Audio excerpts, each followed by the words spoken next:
Hey everyone, today I'm going to be showing you part 3 of my eyeshadow palette collection of videos. I'm going to basically be showing you guys the new palettes I have. I still have a lot of eyeshadow palettes that I need to show you guys, but for part 3 I wanted to focus on the newer palettes that I've gotten.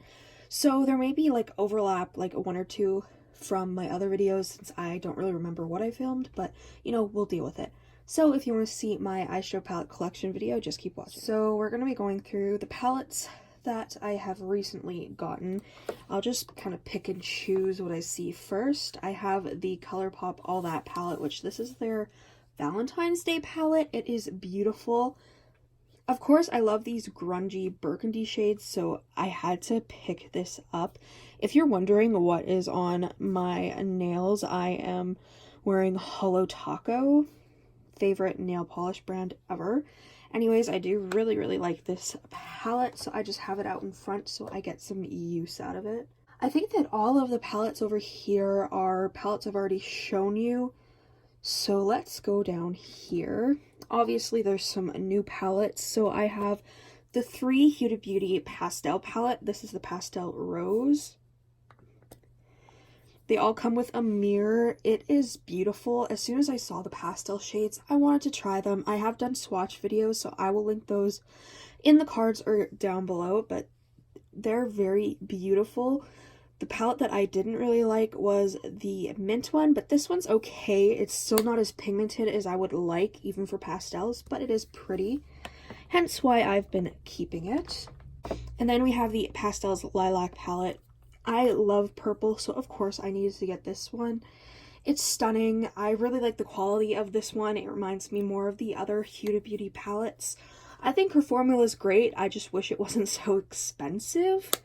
Like, I definitely don't think her products need to be as expensive as they are, but whatever. I still buy them because I like them. And then behind that, we have the Kylie Cosmetics Kylie Jenner Stormy palette. Of course, the purple tones were definitely why I bought this, even though there's only 3 purple tones. But all of these colors really spoke to me, and I liked that it was like a mini palette. And the packaging's absolutely stunning. I haven't tried this on my eyes yet, but I will have to do that very soon. The next palette we have is the Colourpop Sailor Moon palette. I love Sailor Moon, so of course I wanted to get this. The packaging is cute, but well, whatever. The inside is beautiful. I really like the colors. The bright colors obviously are more up my alley than the neutrals. Honestly, when I first saw this palette, I was like, like, I was obviously gonna get it because it's Sailor Moon, but I wasn't in love with it like I thought I would be. But I actually really like it. I have used it. I will insert the look I did here. I love it. It's beautiful. Yeah, not much I can say other than I love it, and when it restocks, you guys should get it if you like the colors. Or if you're like me and you love Sailor Moon. The next palette we have is the ABH Carly Bible palette. This was on sale. Unfortunately, it was like 50% off a week after I got it, but I still got it on sale. This packaging makes me super uncomfortable. I don't even have tryptophobia, but this is, I'm not about that life. But it's still cute in its own way, I guess. The reason I got this was for, like, the colors. Like, I like that it's a neutral palette, but it's not. Like, I like that there's still colors and it's not just going to be boring. I did do a look with this. I did 2 looks. Not really the biggest fan of them, but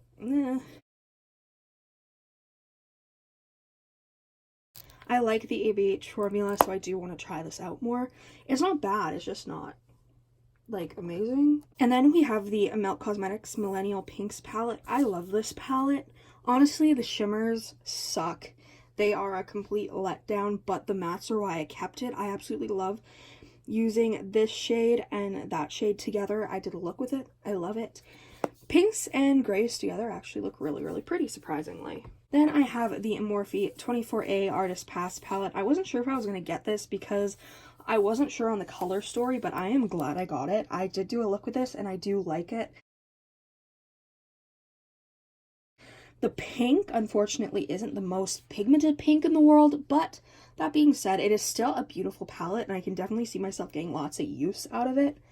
That blue pink duochrome glitter is amazing. I'm not the biggest fan of pressed glitter, but Still very, very pretty, and it does come with a mirror, so that's great. I just set that there even though it doesn't really fit, but that's fine. And then I have the Colored Raine Vivid Pigments and Shadow Palette. Packaging's gorgeous. It does come with a big mirror, which is always a plus for me, and this is what the palette looks like. Honestly, it's swatched fine, but I don't know. Like, the shades are super vibrant.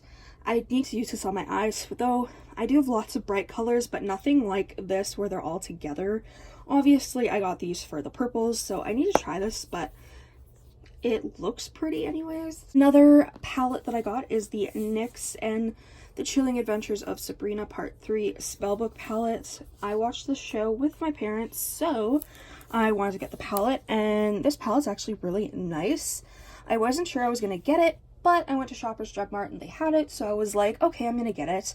And it's actually really, really pretty. I actually love the shades. The blushes are nice. I can't use the highlighter, so I mainly just mix it with the blushes.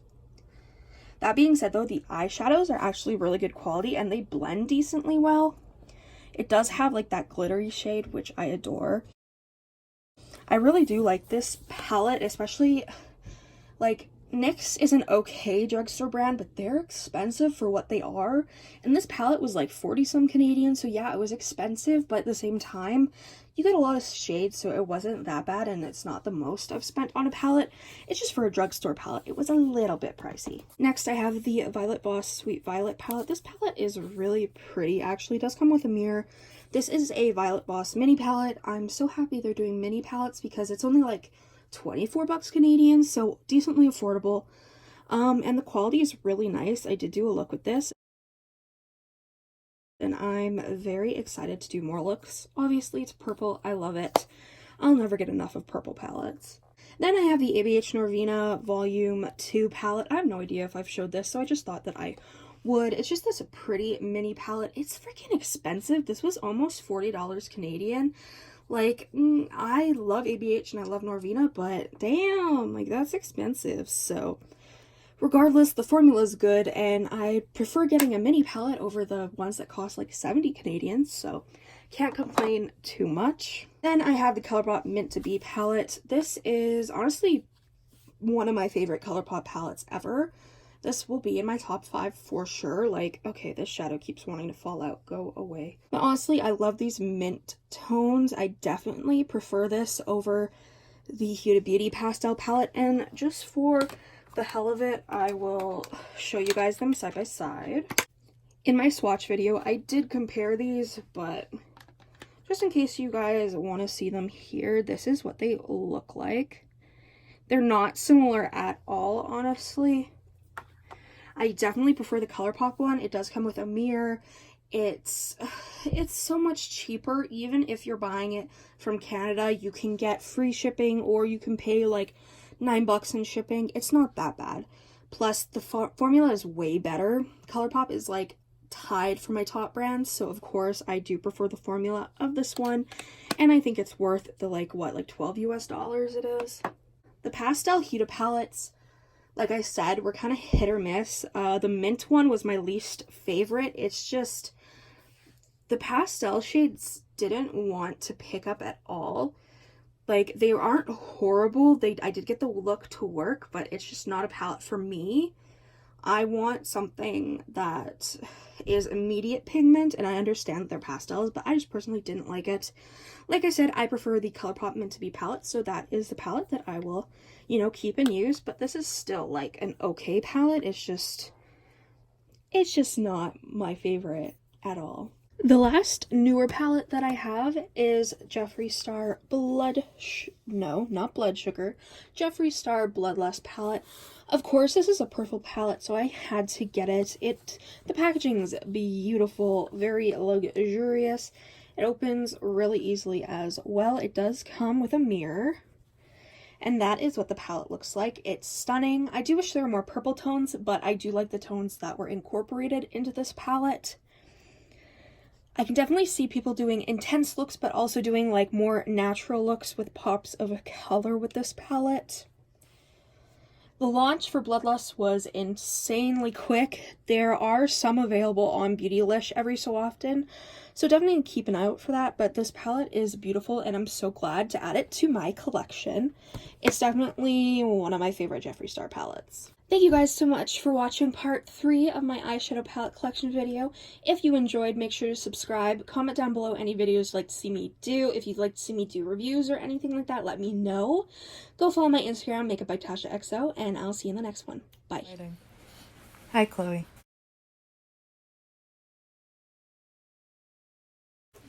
See? Mm-hmm. Oh no, Chloe. Yeah, there you go. Enough. It's fine.